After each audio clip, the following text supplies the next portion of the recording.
Your baby can't talk. They can't write you a card. They can't say the words. But they've been telling you they love you since the day they were born. Most parents just don't know what it looks like yet, because love, when you're a baby, doesn't sound like words. It looks like behaviors. Small ones. Quiet ones. Ones you see every day and probably think are just reflexes or habits or nothing at all. They're not nothing. Every one of them is your baby saying something they don't have language for, and once you know what to look for, you'll never unsee it. Here are 7 ways your baby says, "I love you," ranked from the one that starts last to the one that begins before they even open their eyes. Number 7, separation anxiety. This one doesn't feel like love. It feels like a nightmare. Somewhere around 8 to 10 months, your baby starts losing it when you leave the room. Not fussing, screaming. Full body, red-faced, end-of-the-world meltdown because you had the audacity to go to the bathroom. It's exhausting. It's frustrating, and on hard days, it can feel like your baby is punishing you for needing 30 seconds alone. But here's what's actually happening. Your baby has developed object permanence, the understanding that things continue to exist even when they can't see them. Before this milestone, when you walked away, you literally ceased to exist in their mind. Gone. Not hidden. Gone. Now, they know you still exist when you leave, but they don't yet understand that you're coming back. Think about what that means from their perspective. The person they love most in the world, the person their entire sense of safety depends on, just disappeared. And they have no way of knowing if it's temporary. That scream isn't manipulation. It's grief. Real, genuine, overwhelming grief at the thought of losing you. Separation anxiety is one of the clearest signs that your baby has formed a deep emotional attachment. They wouldn't fall apart if they didn't care. The intensity of the meltdown is proportional to the depth of the bond, so the next time they scream when you leave, and you will hear that scream many, many times, try to remember what it really means. It means you matter so much to them that your absence is unbearable. That's love. The loud, messy, inconvenient kind. Number 6, copying you. Around 6 to 9 months, something subtle starts happening. Your baby begins imitating you. Not big dramatic imitations, small ones. You stick out your tongue, they try to stick out theirs. You clap, they slap their hands together in a rough approximation. You make a face, and a few seconds later, something similar appears on theirs. This seems like a cute party trick. It's not. Imitation in babies is a selective behavior. They don't copy everyone. They don't copy the person at the grocery store or the face on a screen. They copy the people they feel closest to, the people they've been studying, the people they want to be like. When your baby copies your facial expression, they're doing something psychologically significant. They're saying, "I've been watching you so carefully that I can reproduce what you do. You are the model I'm building myself from." Imitation is the first form of flattery, and in babies, it's completely genuine. They copy you because you are the most important person in their world, and they want to be like you. They're not performing. They're practicing being your child. Number 5, bringing you things. This one usually starts around 9 to 12 months, once your baby can crawl or scoot. They find something, a toy, a sock, a piece of lint they found fascinating, and they bring it to you. They hold it out, they look at you, they wait for your reaction. Most parents take the object, say, "Thank you," and move on. But what just happened is much bigger than a random delivery. Your baby just did something that requires several complex cognitive steps. They found something interesting. They thought of you. They made the decision to share it with you. They physically transported it across the room, and they presented it for your response. That sequence, think of someone, want to share an experience with them, act on that desire, is the behavioral foundation of love in humans of any age. It's the same impulse that makes an adult see a sunset and wish the person they love was there to see it too. Your baby saw something good, and their first instinct was to bring it to you. That's not just sharing. That's your baby saying, Good things aren't as good without you. Number 4. Checking back. This one is quiet, easy to miss, but once you know about it, it will hit you every single time.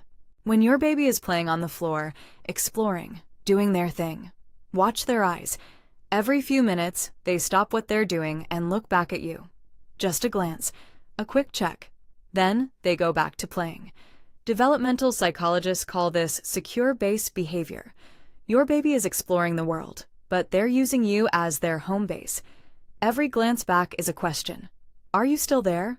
Am I still safe? And every time they look and find you, every time you're there, even if you're just sitting on the couch doing nothing, their brain registers. Safe. Keep going. Here's what makes this one so powerful. Your baby doesn't check back with everyone.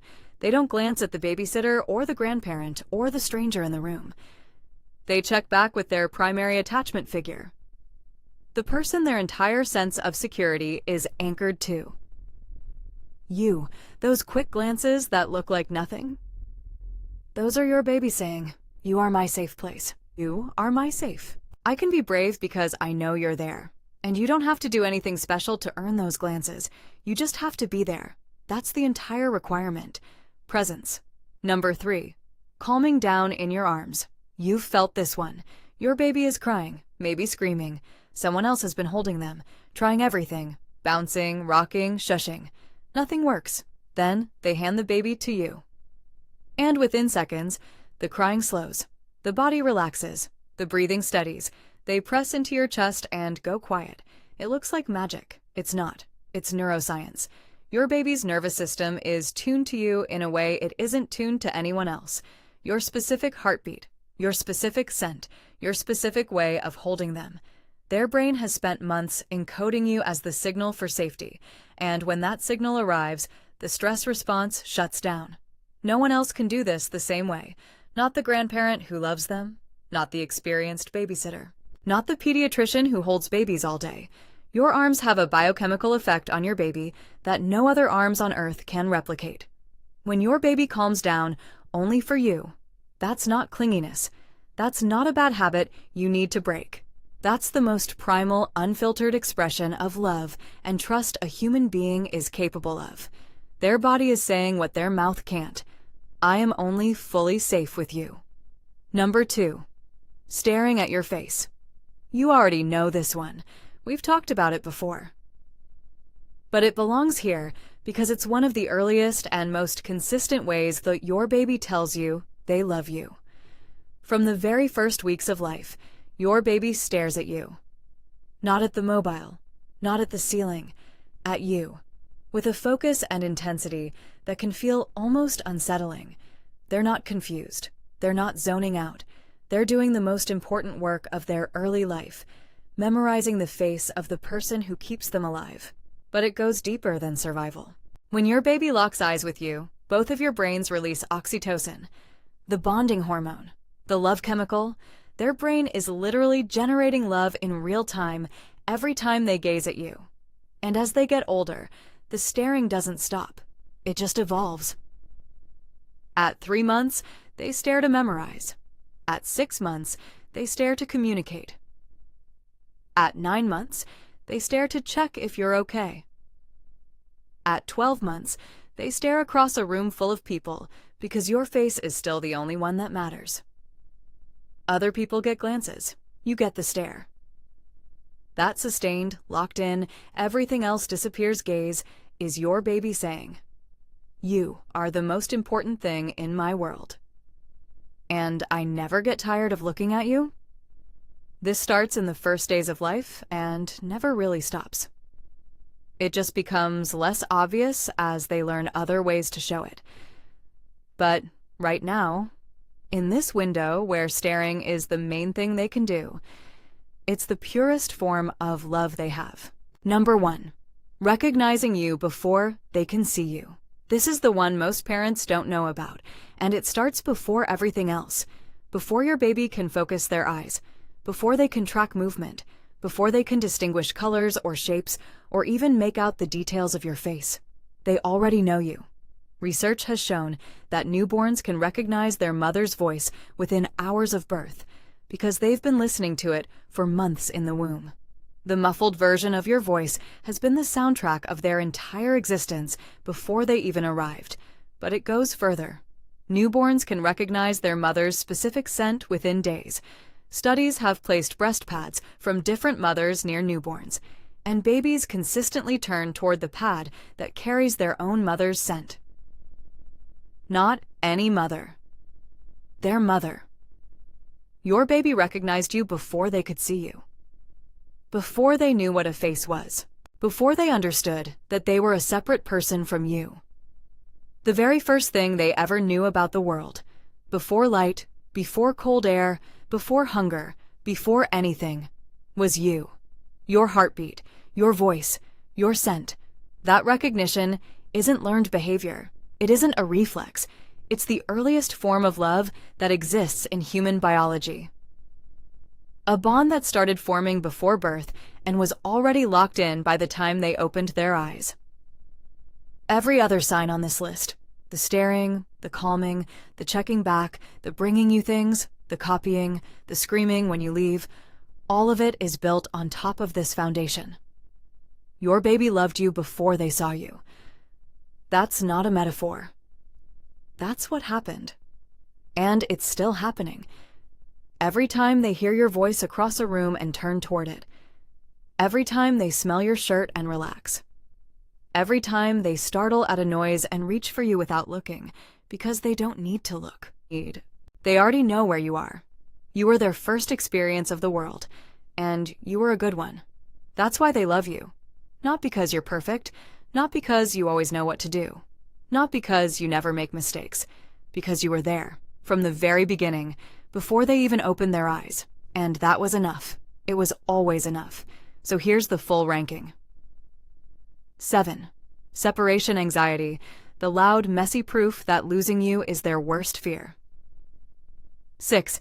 Copying you, the first form of flattery, completely genuine. 5. Bringing you things. Good things aren't as good without you. 4. Checking back, those quiet glances that mean you are my safe place. 3. Calming in your arms, the biochemical proof that only you can provide. 2. Staring at your face, the purest form of love they have right now. 1.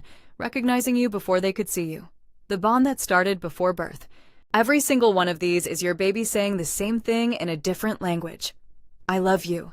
I need you. You are my whole world. They just can't say it with words yet, but now you know what it looks like, and you'll see it everywhere, in every glance, every reach, every cry when you leave, and every meltdown of relief when you come back. It was always love. You just didn't know the language. Now you do. If you want to keep learning what your baby is really trying to tell you, subscribe. There's a lot more going on inside that little mind, and every video makes the conversation a little clearer.